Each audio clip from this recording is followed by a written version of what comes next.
Chers amis, nous sommes très heureux de nous retrouver, plus nombreux que d'habitude ces derniers temps, mais encore avec des jauges précises que nous essayons d'appliquer vraiment au mieux. Heureux de nous retrouver pour ce culte de Pentecôte qui célèbre la venue de l'Esprit. Heureux de nous retrouver pour la confirmation de 5 des 9 confirmants ou futurs baptisés de cette année, puisque nous les avons répartis à cause de la situation sanitaire entre aujourd'hui, jour de Pentecôte, et le dimanche 12 septembre, jour du culte de rentrée, où il n'y aura normalement, d'ailleurs, plus de jauge. Mais c'est une joie pour nous d'accompagner et d'entendre le témoignage de ces 5 catéchumènes confirmants qui vont devenir donc des confirmés. Il y a 2000 ans, quelque chose s'est produit, quelque chose d'indicible. Les hommes et les femmes qui avaient suivi les pas et le message de Jésus sont rassemblés. Chacun va vivre une expérience forte qui va le ou la bouleverser. Toutes et tous sont là avec leurs peurs, ils craignent pour eux, leurs inhibitions, leurs souffrances et leur non-vision de l'avenir, un peu comme nous aujourd'hui. Mais toutes et tous vont se mettre à témoigner, à parler et à rencontrer. La Pentecôte, c'est la fête du souffle, déposée dans le cœur de chacun et de chacune d'entre nous.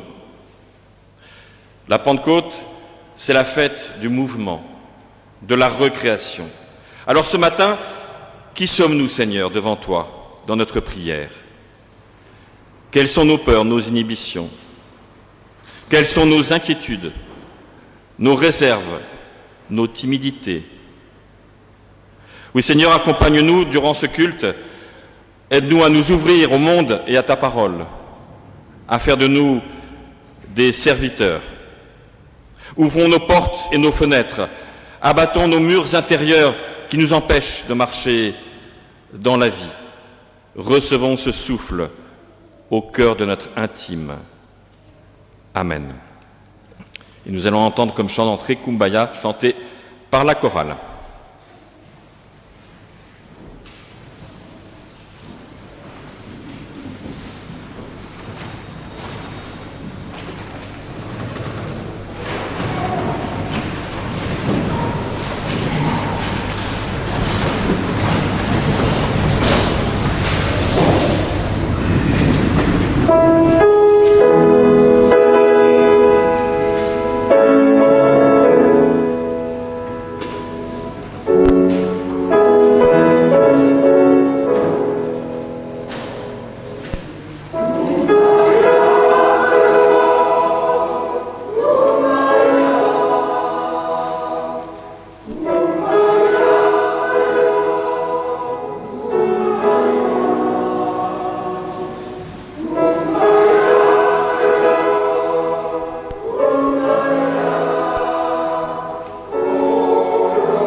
Je vous invite à vous lever pour la louange.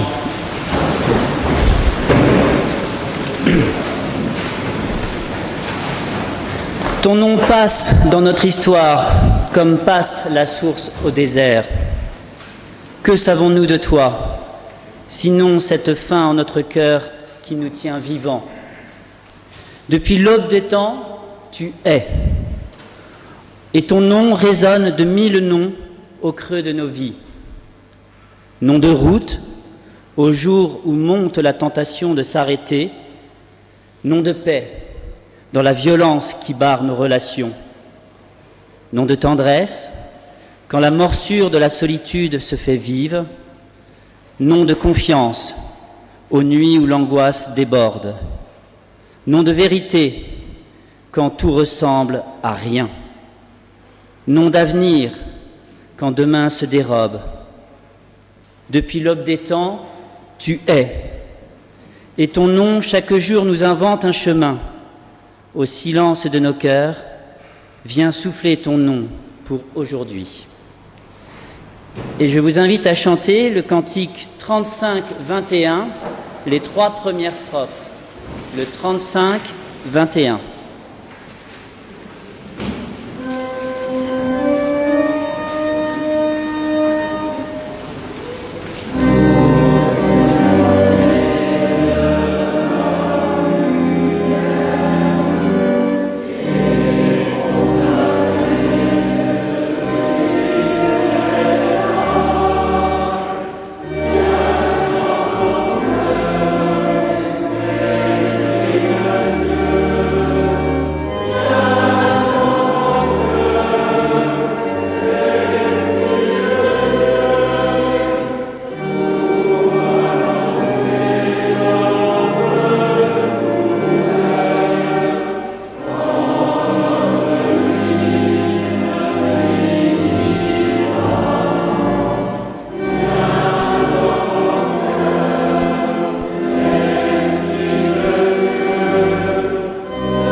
J'invite à vous rasseoir.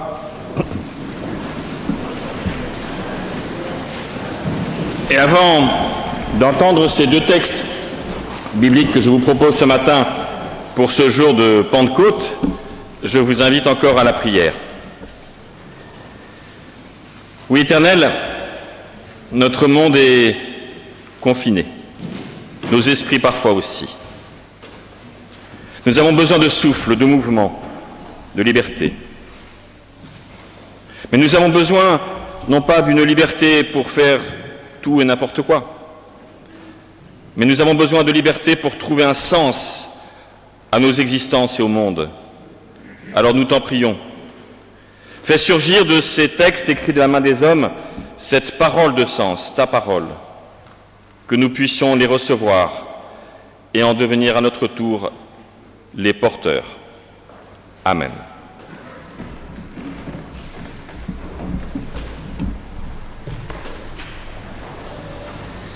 Dans les livres des Actes, au chapitre 2, les versets 1 à 13. Quand le jour de la Pentecôte arriva, les croyants étaient réunis tous ensemble au même endroit. Tout à coup, un bruit vint du ciel, comme si un vent violent se mettait à souffler, et il remplit toute la maison où ils étaient assis. Ils virent alors apparaître des langues pareilles à des flammes de feu. Elles se séparèrent et elles se posèrent une à une sur chacun d'eux.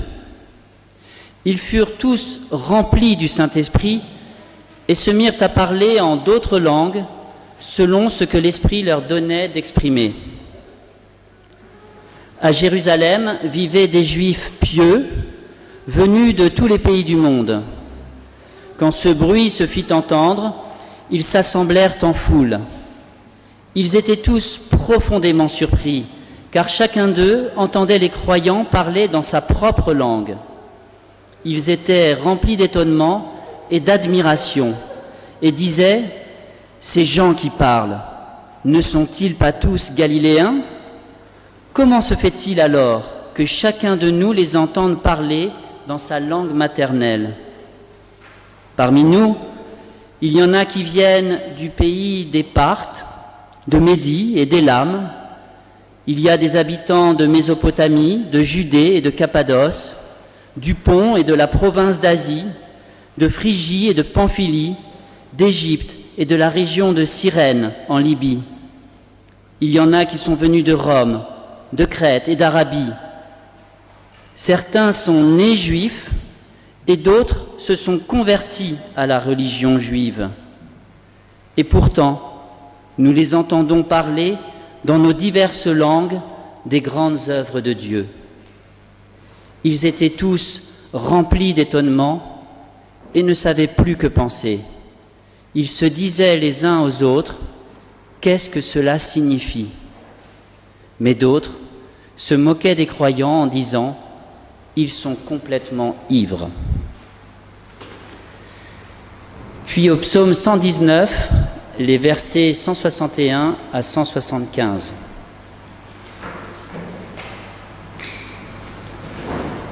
Que mes lèvres proclament ta louange, car tu m'enseignes ta volonté. Que ma langue célèbre ta parole, car tes commandements sont tous justes. Que ta main soit là pour me venir en aide, car j'ai choisi tes exigences. Seigneur, mon grand désir, c'est que tu me sauves, et ce qui me ravit, c'est ta loi. Que je puisse vivre pour te louer, et que tes décisions me soient une aide.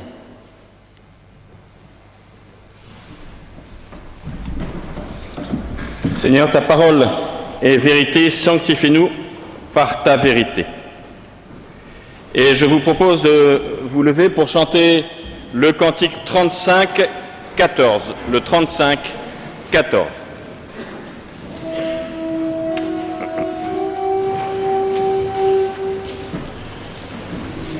Souffle du Dieu vivant, l'Esprit créateur, au début du monde.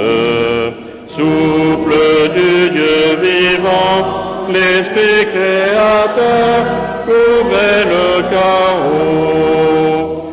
Il planait sur les ondes pour les rendre fécondes.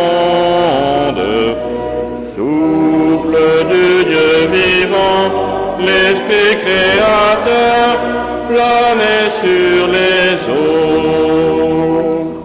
Souffle du Dieu vivant, l'Esprit créateur passe sur la plaine. Souffle du Dieu vivant, l'Esprit créateur réveille les morts. C'est lui qui nous fait vivre, c'est lui qui nous délivre. Souffle du Dieu vivant, l'Esprit créateur, que l'homme nous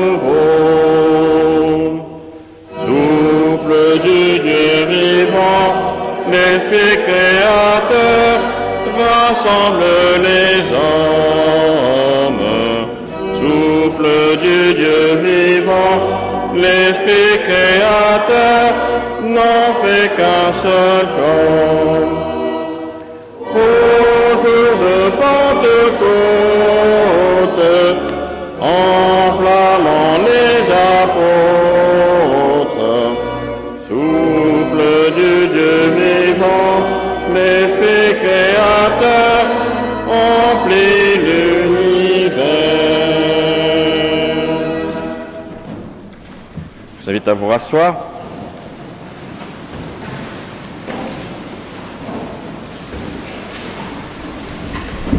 Comme nous aimons à le rappeler à chaque Pentecôte, à chaque confirmation, ainsi d'ailleurs qu'à chaque culte animé par les jeunes comme il y a quelques semaines, contrairement à ce que l'on dit souvent, les jeunes ne sont pas l'avenir de l'Église, parce que les cantonner dans l'avenir, c'est ne pas leur laisser de place au présent.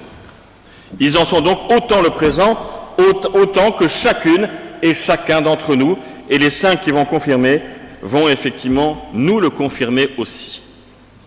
Ils se posent beaucoup de questions comme nous sur leur avenir, avec un mélange pour certains, certaines de détermination, d'inquiétude, de peur. Quel métier, quel monde à venir, surtout en ce temps de crise difficile qui n'a que trop duré, mais particulièrement pour la jeunesse qui est la première impactée sans doute de cette crise sanitaire. Prenons par exemple ce beau symbole de la main. Comme dans le psaume, « Ta main, Seigneur, me réconforte. » Être dans tes mains, Seigneur. Tout à l'heure, dans quelques instants, nous aurons ce geste, avec 2 personnes et moi, d'imposer les mains sur les confirmés. Imposer les mains, c'est 3 sens qui viennent de la Bible. C'est d'abord une transmission. Je transmets comme on le faisait alors, à l'époque, il y a très longtemps, de père en fils. C'était moi avec les mères et les filles. Mais c'était le geste d'abord de la transmission. Je te transmets, nous vous transmettons à tous les 5 le témoignage de l'Église, la responsabilité de l'Église. Imposer les mains, c'est accueillir. On ouvre les bras, on impose les mains, c'est-à-dire qu'on vous accueille comme adulte dans l'Église.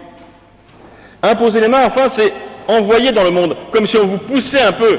Il n'y a pas de fluide magique qui va sortir de nos 6 mains, mais un envoi vers le monde comme témoin du Christ, comme témoin du christianisme. La main, c'est un très beau symbole, mais la main peut aussi frapper. Elle peut tirer à l'arc ou au fusil ou même appuyer sur le bouton nucléaire. Du coup, c'est pour ça que dans nos sociétés, on se salue, c'est-à-dire qu'on montre la main vide, la main qui n'a pas d'arme, la main qui est exempte de danger. On se salue de près, en se serrant la main, ou de loin. Ou même, on peut se saluer comme ça, comme d'ailleurs le confinement a fait que beaucoup se saluent maintenant en le faisant d'une manière orientale, mais toujours avec les mains visibles pour montrer qu'on est quelqu'un sans danger, qu'on est dans un geste de paix. Lorsque, on aimerait tant que ça revienne, les responsables israéliens, Yitzhak Rabin, Shimon Peres et Yasser Arafat se sont serrés la main grâce à Bill Clinton, c'était une paix. Nous n'avons plus d'armes dans les mains. Malheureusement, l'histoire se recommence. Mais se saluer, c'est justement utiliser ce beau symbole de la main. Mais dans la crise, aujourd'hui, nos mains sont devenues meurtrières, vectrices de communication du virus. On évite les mains, on ne touche pas les mains, on se désinfecte les mains 20 fois par jour, il faut le faire, il ne faut pas arrêter. C'est normal. Mais la main, du coup, devient objet symbolique de méfiance. La main a perdu sa dynamique de vie, de partage et même de foi. Car lorsque je serre la main de quelqu'un, ou même, parce que je le fais toujours comme Marseillais, quand je salue quelqu'un, je lui mets toujours la main sur l'épaule. Alors, ne mettez pas aujourd'hui votre main sur mon épaule, parce que j'ai eu une injection il y a 2 jours, et ça risque de me faire un peu mal. Donc, évitez s'il vous plaît. Enfin, l'épaule gauche, vous pouvez le faire sur le droit. Bref, mais lorsque je serre la main, c'est que je vois dans l'autre une image de Dieu pour moi. Alors nous ne pouvons pas transmettre la foi, qui est un choix intime et donc libre.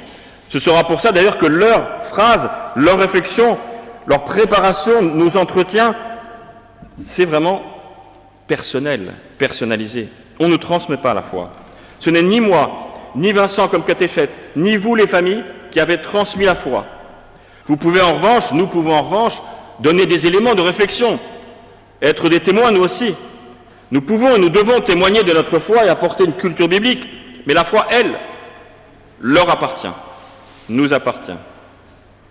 Peut-être sommes-nous en 2021 comme les disciples et leur entourage à Jérusalem en ce jour de la Pentecôte.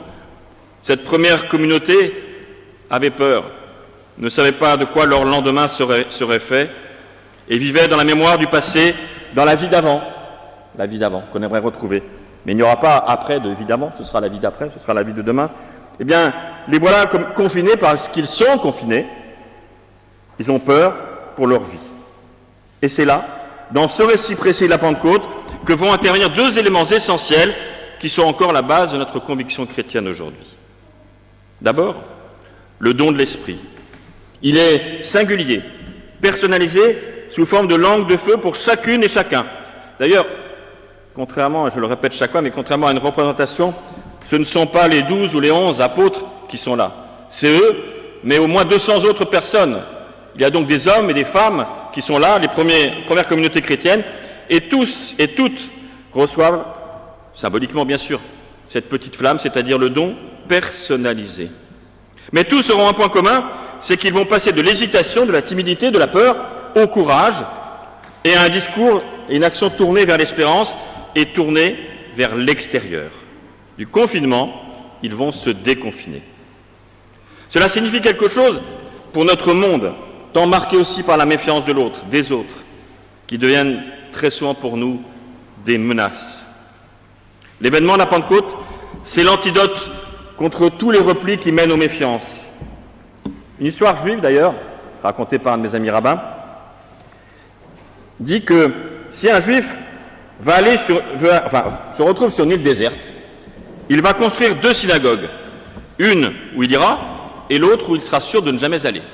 Comme si on avait besoin, vous voyez, d'une opposition, comme si nous, protestants, on avait besoin des catholiques pour s'opposer à eux et nous donner une illusion d'identité. Et bien là, ce n'est pas du tout le cas. Ce n'est plus par opposition à qui que ce soit, mais c'est par construction. Ils vont témoigner, simplement, tout simplement. L'autre élément, c'est que les discours de ces premiers témoins sont entendus dans toutes les langues des personnes qui sont là.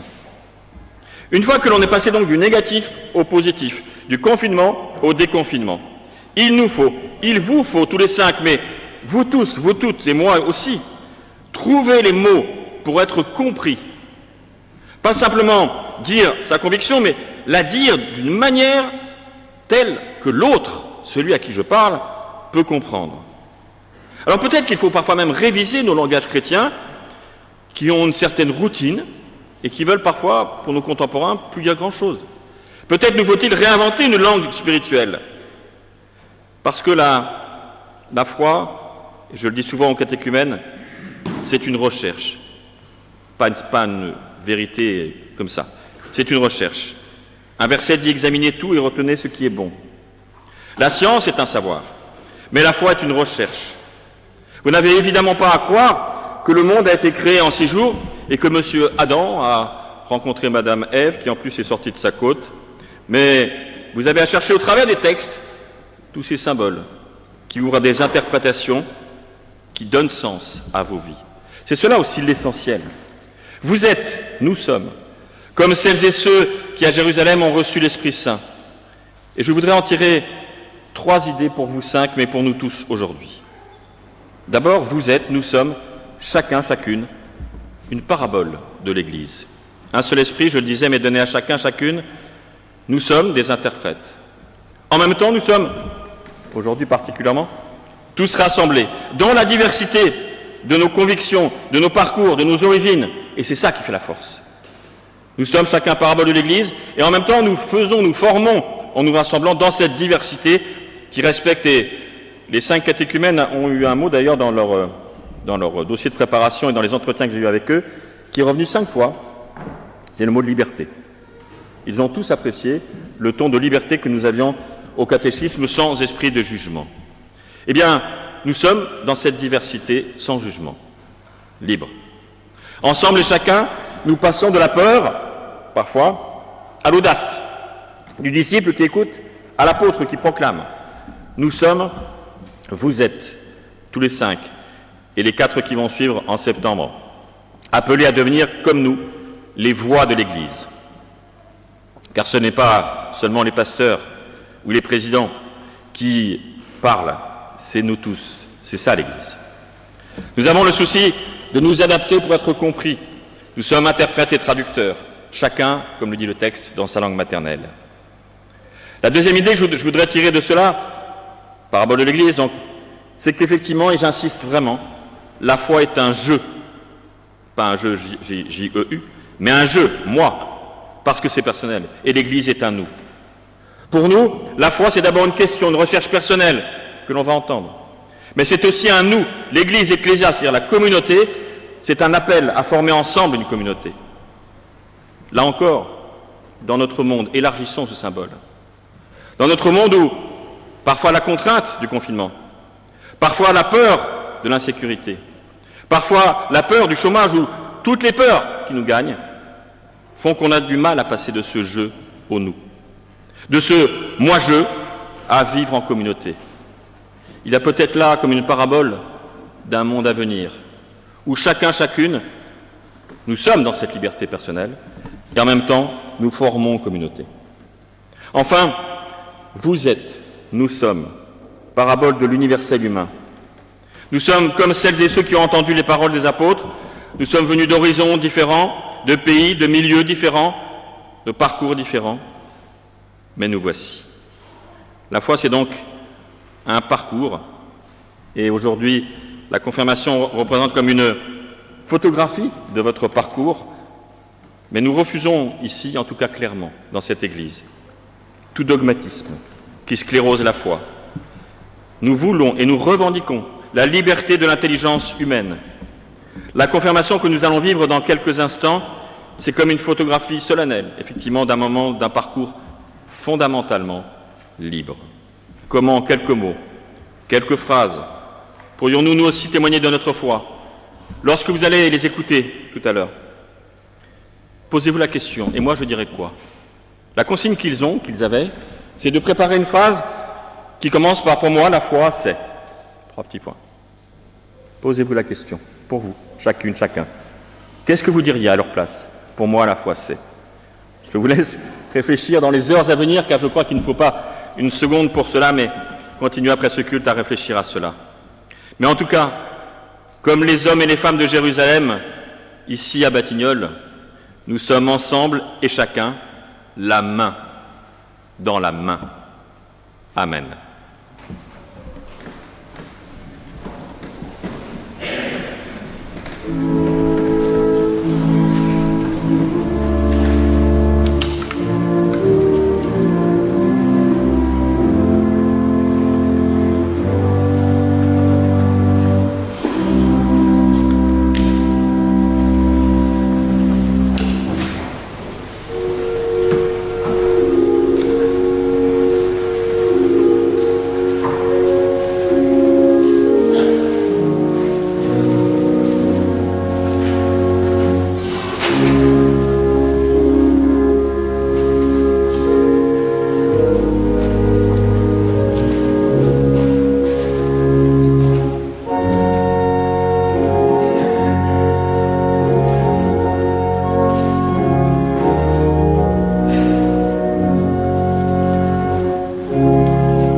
Et je vous invite à vous lever, si vous le voulez bien, pour chanter le 62-86, les 4 strophes du 62-86.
Nous restons debout. Nous allons maintenant accueillir donc par la confirmation 5 jeunes comme membres responsables de notre Église. Mais nous allons d'abord confesser notre foi avec la déclaration de foi solennelle de l'Église protestante unie de France, et c'est eux qui ont choisi de vous la lire.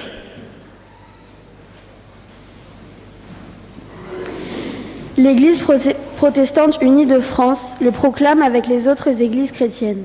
Sur la lancée de la Réforme, elle annonce cette bonne nouvelle. Dieu accueille chaque être humain tel qu'il est, sans aucun mérite de sa part. Dans cet évangile de grâce, au cœur de la Bible, se manifeste l'Esprit de Dieu. Il permet à l'Église d'être à l'écoute des textes bibliques et de se laisser conduire par eux au quotidien. Dieu nous a créés, nous invitant à vivre en confiance avec lui. Nous trahissons pourtant cette confiance et nous voilà confrontés à un monde marqué par le mal et le malheur. Mais une brèche s'est ouverte avec Jésus, reconnu comme le Christ annoncé par les prophètes. Le règne de Dieu est déjà à l'œuvre parmi nous.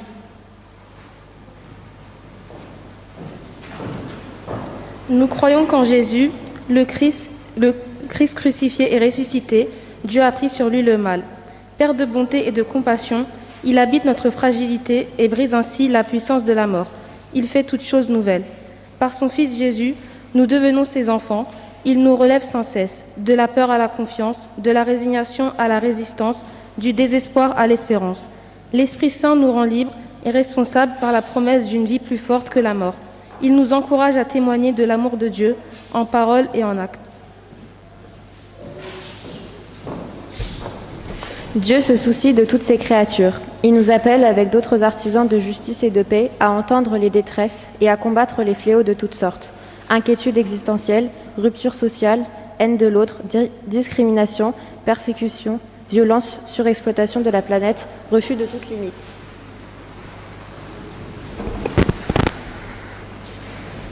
Dans les dons qu'elle reçoit de Dieu, l'Église puise les ressources lui permettant de vivre et d'accomplir avec joie son service. Proclamation de la parole, célébration du baptême et de la scène, ainsi que la prière, lecture de la Bible, vie communautaire et solidarité avec les plus fragiles. L'Église protestante unie de France se comprend comme l'un des visages de l'Église universelle. Elle atteste que la vérité dont elle vit la dépasse toujours. À celui qui a amour au-delà de tout ce que nous pouvons exprimer et imaginer, disons notre reconnaissance. Célébrez Dieu, car il est bon et sa fidélité dure pour toujours. Et je vous invite à vous asseoir.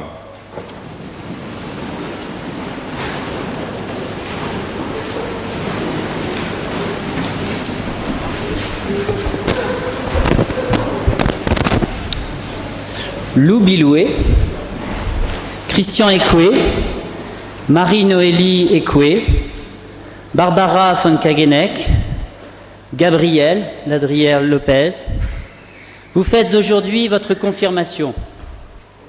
Ce mot désigne la confirmation par vous des engagements et des souhaits de vos parents, parrains et marraines, lors de vos baptêmes. C'est d'abord chacune de vous qui confirmez. C'est donc un acte personnel et même personnalisé, puisque vous direz avec vos mots où vous en êtes dans votre parcours spirituel.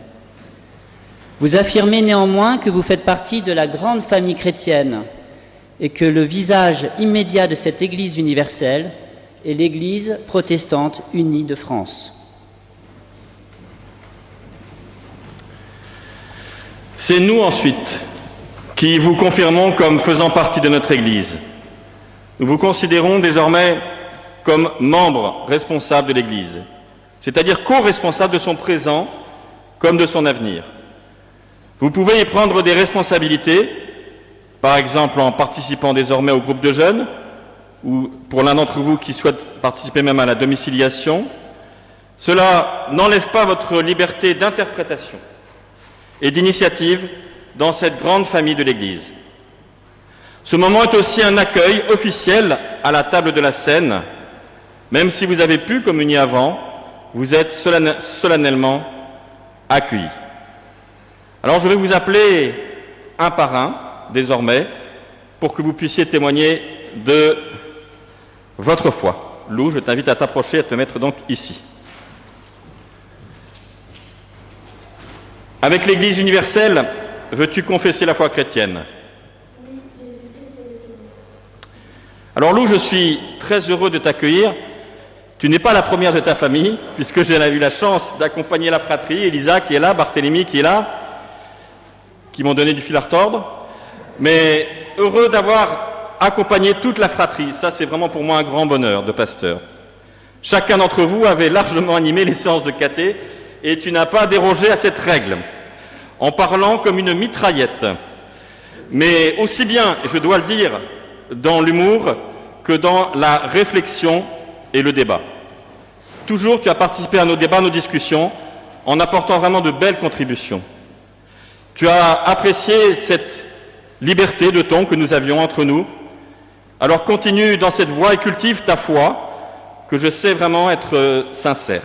Et je t'invite à dire maintenant ton texte.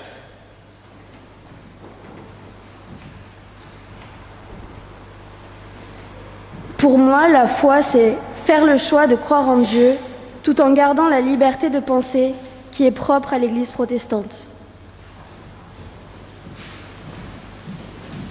Christian. Alors, du coup, tu te mets là, parce qu'il paraît pour la caméra, c'est mieux. Tu te mets.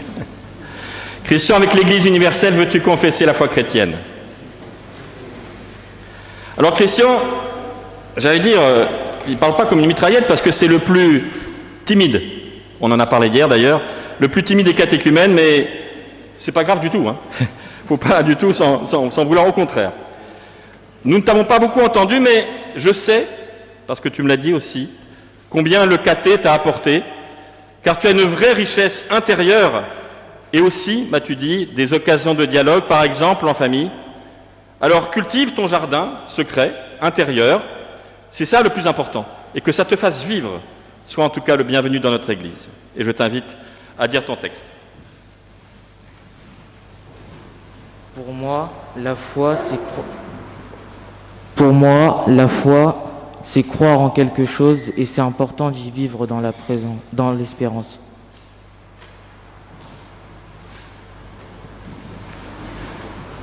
Marie-Noélie, qui est la sœur de Christian, avec l'Église universelle, veux-tu confesser la foi chrétienne? Alors Marie-Noélie, tu es une fille déterminée. Tu sais ce que tu veux. Dans l'entretien dans le texte que tu m'as donné, tu sais bien ce que tu veux et tu sais ce que tu crois. Ça, c'est bien. Tu es une fille de conviction. La Bible, je le sais, est pour toi une vraie nourriture quotidienne qui t'éclaire. Tu t'en inspires largement et cela, m'as-tu dit, te rend heureuse. C'est bien là l'essentiel, car si la Bible rendait malheureux, il faudrait peut-être arrêter de la lire. Continue alors de te nourrir à la source pour construire ta vie future et tous tes très beaux projets.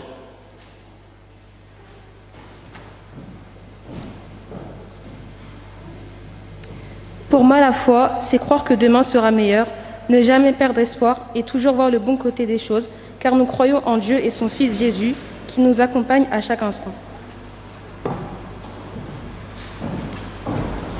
Barbara, avec l'Église universelle, veux-tu confesser la foi chrétienne? Barbara, comme je te l'ai dit hier, je ne vais pas trahir tout ce qu'on s'est dit, mais tu es une fausse timide. Car parfois tu l'es, c'est vrai, mais souvent, je dis souvent, tu ne l'es pas. Tu t'es sentie heureuse dans ce groupe et c'est un bonheur pour nous. Tu y as beaucoup participé, aussi bien dans l'humour d'ailleurs, très souvent, que dans le débat. Tes interventions, tes remarques ont souvent été pertinentes et ont vraiment nourri notre propre réflexion à chacune et à chacun. Tu es très attaché à cette liberté de ton que nous avons et à l'absence de jugement. Alors cultive en toi cette liberté, cette intelligence et cet humour. Pour moi, la foi, c'est croire en quelqu'un qui sera toujours là pour moi. Cela me donne la force d'espérer et de me battre. Là, tu as été timide, tu vois, tu l'as dit trop vite.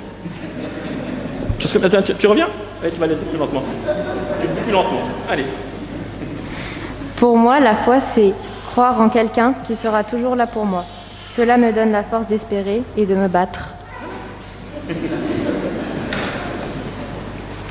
Gabriel. Avec l'Église universelle, veux-tu confesser la foi chrétienne?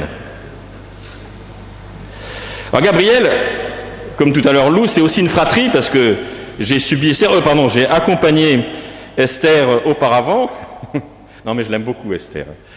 Elle anime beaucoup le groupe de jeunes, elle anime beaucoup aussi le catéchisme quand elle y était.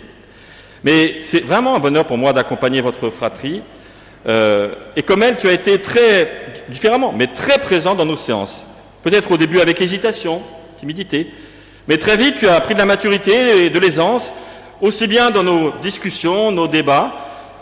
Tu nous as souvent, alors je dois dire, vraiment fait rire, Vincent et moi, avec tes réponses parfois un peu étranges, un peu décalées, mais c'était toujours, enfin, ça donnait vraiment une couleur très naturelle à nos discussions et à nos débats, donc de ça, je voudrais te remercier.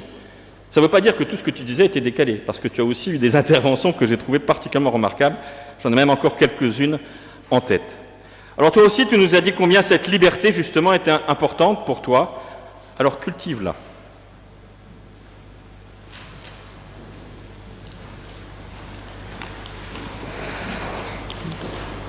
Pour moi, Pour moi, la foi, c'est être fidèle à la parole de Dieu, voir qu'il nous protège et qu'il nous écoute à chaque instant.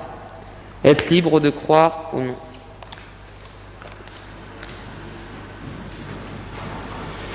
Nous allons maintenant procéder à cette imposition des mains que j'ai expliqué tout à l'heure, donc je ne vais pas réexpliquer ce geste de transmission, d'accueil et d'envoi.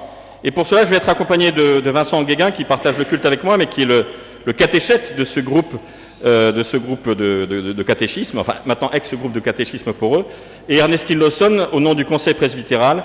Et en plus, elle vous accueillera ensuite, Ernestine, mais je vous invite à vous approcher.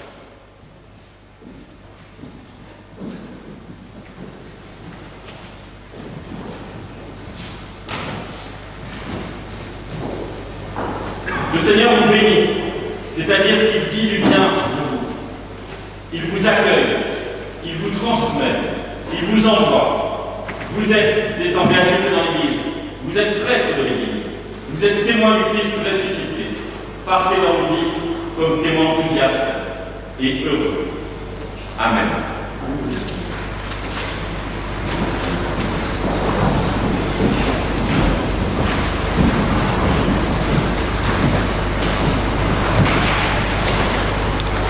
Chers catéchumènes, ce moment un peu formel où nous accueillons les confirmants est toujours un peu émouvant pour deux raisons. D'abord à titre individuel parce qu'il renvoie pour la plupart d'entre nous à notre propre baptême ou confirmation. Ensuite, à titre collectif parce qu'il nous rappelle que l'Église n'est pas une communauté figée, mais qu'elle a vocation à accueillir sans cesse de nombreux membres et les accompagner. Je voudrais donc, au nom du Conseil presbytéral de notre Église protestante unie de Paris-Batignolles, vous accueillir solennellement, même si vous étiez ici déjà chez vous. Je voudrais également vous dire la très grande joie que nous avons de vous entourer ce matin et d'être les témoins de votre engagement. La confirmation marque certes la fin de vos années de catéchisme, mais pour nous, elle représente surtout le début de votre participation à la vie de notre Église. Car, comme Jean-Marie l'a rappelé, vous êtes désormais adultes dans l'Église. Félicitations.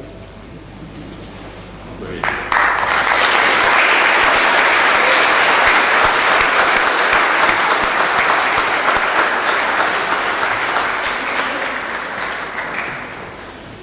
Et je vous invite à vous lever si vous le voulez bien. Alors vous allez passer derrière la table, mais peut-être prenez vos recueils de cantiques à chanter le 2309, strophes 1 et 2 du 2309. Seigneur dirige et sanctifie.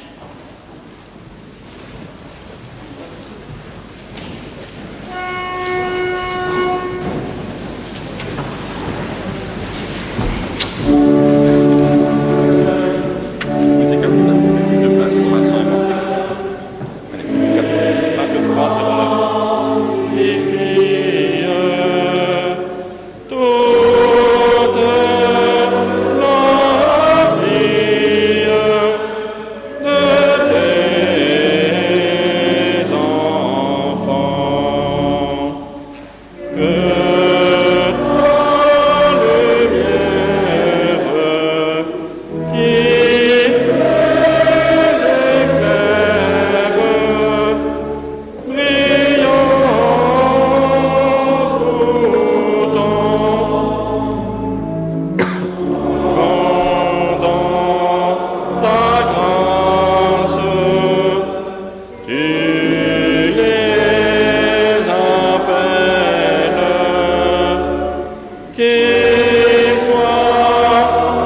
Et je vous invite à vous rasseoir.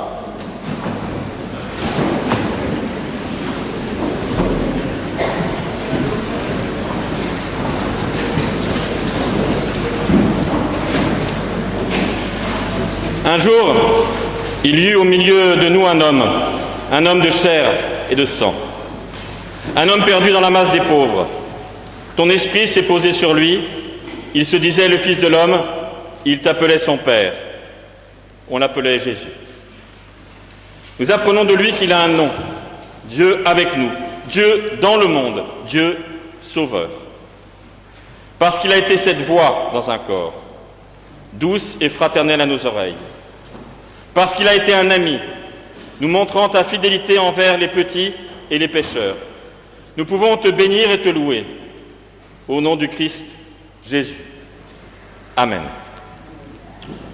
Et je vous invite à chanter à toi la gloire, le 34-18 en nous levant. 34-18.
invite à vous asseoir.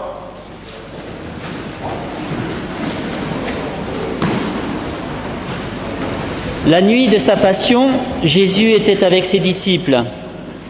Il a pris du pain. Après avoir remercié Dieu, il a partagé ce pain et l'a distribué à ses disciples. À la fin du repas, il a pris la coupe de vin, il a de nouveau remercié Dieu et il leur a donné avec ces paroles. « Prenez, mangez ce pain, buvez ce vin. Comme je vous les donne, je donne aussi ma vie pour vous. Chaque fois que vous mangerez le même pain et boirez la même coupe, vous vous souviendrez de moi. Et je vous invite à la prière. Éternel notre Dieu, apprends-nous le silence de l'humilité, le silence de la sagesse, le silence de l'amour, le silence qui fait sens, le silence de la confiance. Apprends-nous à nous taire, pour que nous puissions percevoir le mouvement de l'Esprit Saint en nous. Envoie sur nous ton Esprit, pour qu'en recevant ce pain et ce vin, nous puissions être en pleine communion avec ton Fils. Ce pain que nous allons partager est le signe du corps du Christ que nous formons ensemble et devenons à chaque instant. Ce vin que nous allons partager est le signe de l'alliance éternellement et quotidiennement renouvelée pour chacune et pour chacun d'entre nous. Dans le déroulement du culte, vous avez formation du cercle, c'est un copier-coller, vous l'avez deviné, parce que nous n'allons pas former le cercle pour des causes évidentes sanitaires. Donc pour la communion, vous resterez à votre place. Les conseillers presbytéraux vont vous passer des plateaux avec des petits morceaux de pain individuel et des petits gobelets de vin individuels. Et je vais vous inviter à vous lever. Et comme cela, une fois que vous aurez communié, vous pourrez vous rasseoir. Donc je vous invite tous à vous lever. Et j'invite les conseillers à commencer la distribution. Et vous pouvez prendre votre pain. Allez, vas-y, tu veux prendre ton paquet.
si eux, ils en ont eu, et si eux, ils en ont eu. Je sais pas.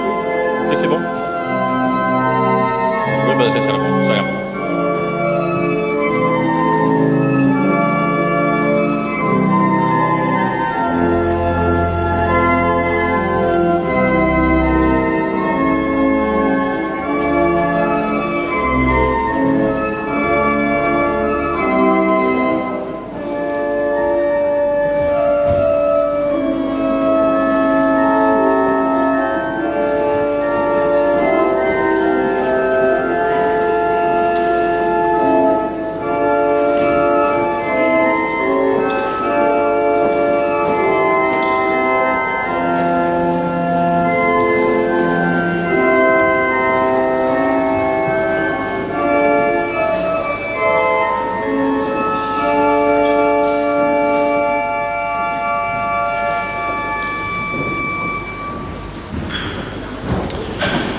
Éternel notre Dieu, notre Père, nous te remercions pour ce repas.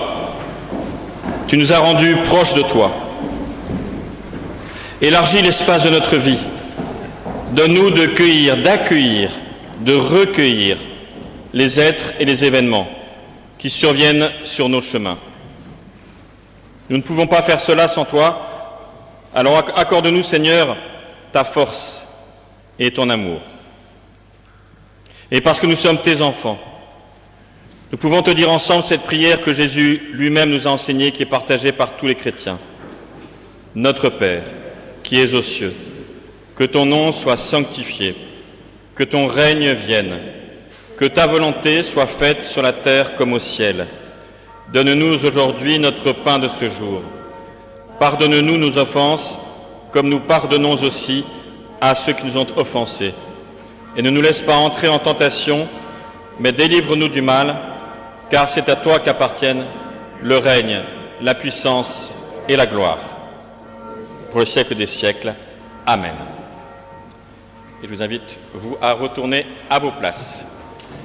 Et en décalé, ça va être maintenant le temps de l'offrande, pendant laquelle la chorale va chanter Precious Lord. Donc c'est le temps de l'offrande pour que vive le témoignage de notre Église.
En ce qui concerne les annonces sur la vie de notre Église, il n'y a rien de particulier en ce moment. Nous sommes en train de réfléchir à l'avenir proche, puisque vous savez qu'en juin, il y a toujours la fête d'été. Normalement, c'est un barbecue. Et nous avions déjà fait le choix de le mettre le plus tard possible au mois de juin, donc le dernier dimanche, mais nous n'avons pas encore décidé. Le Conseil va bientôt se réunir pour décider de la forme, donc nous vous tiendrons au courant de cette fête d'été, parce qu'il y aura encore des jauges, il y aura encore des conditions qu'il nous faudra bien sûr respecter à la lettre. Je voudrais aussi remercier beaucoup ceux qui ont permis ce culte, bien sûr Lucas, notre maître de chœur, Loïc, notre organiste d'aujourd'hui, et puis te remercier beaucoup Vincent, parce que Vincent est donc le catéchète de ce groupe, et ça a vraiment créé une dynamique de ce groupe cette année, donc merci beaucoup pour tout le travail que tu as fait. Et je puis te dire, encore une fois, sans trahir le secret des entretiens que j'ai eus comme pasteur avec les catéchumènes, qu'ils t'ont tous beaucoup apprécié. Donc je le fais aussi en leur nom. Donc merci beaucoup à toi. Je vous invite aussi à nous unir maintenant désormais dans la prière, les uns pour les autres, les uns avec les autres. Mon Dieu, tu me connais assez pour ne pas prendre un visage déçu et ne pas me décourager par ta désolation. Parfois j'ai le sentiment de ne pas progresser, de me retrouver par cycle tel que j'ai toujours été, fragile, en proie aux petits démons. Adulte, je me retrouve comme lorsque j'étais enfant ou plutôt adolescent, quand je ne savais pas à quoi utiliser ma vie. Je me sens vulnérable en compassion des autres, même si tu interdis autant de comparer que de juger. Je constate parfois que d'autres s'affermissent en marchant et que moi je m'essouffle et parfois je m'affole de devoir marcher, comme si je ne l'avais jamais fait auparavant. Je suis toujours en apprentissage de la vie, alors que j'aimerais désormais jouir de son expérience. Je me sens vulnérable comme celui qui a des cicatrices qui se réveillent. Mais de cette vulnérabilité, aide-moi à faire quelque chose. Montre-moi comment la fragilité est aussi une compagne utile quand elle nous enlève tout piédestal, toute prétention. Cependant, donne-moi assez de force pour que je cesse de me préoccuper de mes faiblesses et de moi-même. C'est pourquoi je veux te prier aussi pour notre monde qui vit ce moment difficile, mais qui aperçoit peut-être une lueur d'espoir pour demain. Nous voulons te prier avec celles et ceux qui souffrent de la situation, celles et ceux dont la précarité aussi sociale et professionnelle augmente. Donne-nous d'être actifs à leur côté, de trouver les meilleures solutions. Aide-nous à nous mettre à l'écoute de ta parole pour que nous puissions aider nos frères et sœurs en humanité. Et nous voulons te nommer dans nos cœurs les situations que nous connaissons de personnes qui traversent effectivement des moments difficiles.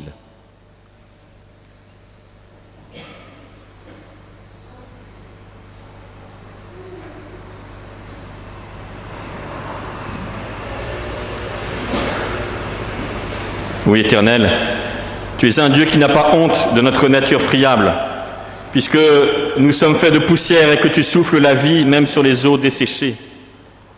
Toi aussi, tu es un Dieu vulnérable, car les blessures de ton Fils crucifié demeurent au corps de ton Fils ressuscité.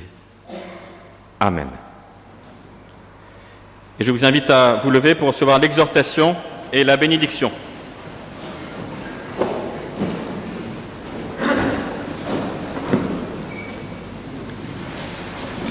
Les esprits forts, mais aussi les chercheurs de la vérité, ne cessent de poser la question à ceux qui se disent croyants, à nous qui nous disons chrétiens. Avec ou sans religion, ils nous demandent « Où est-il ton Dieu ?»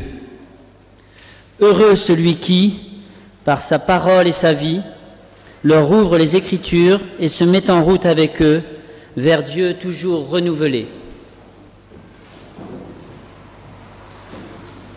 Dieu nous envoie dans le monde pour être ses témoins, pour transmettre son espérance, pour pratiquer son amour.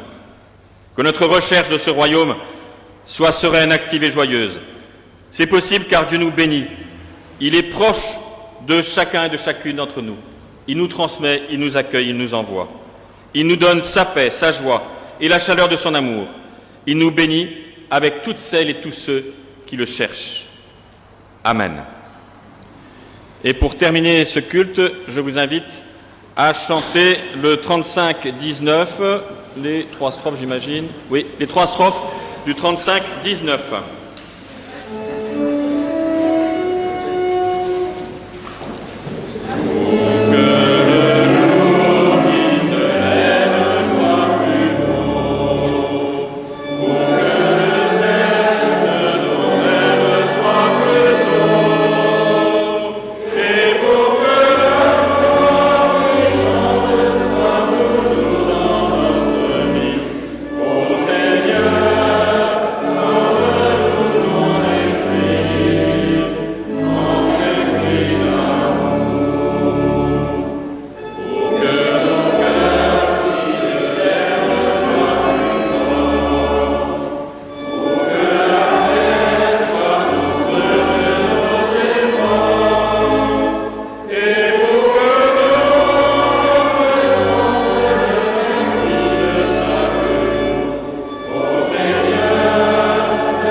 Bon dimanche à tous et bonne fête de Pentecôte. Je rappelle que vous devez laisser les recueils à vos places et sortir par la sortie de secours qui se trouve de ce côté-là pour respecter le sens de circulation.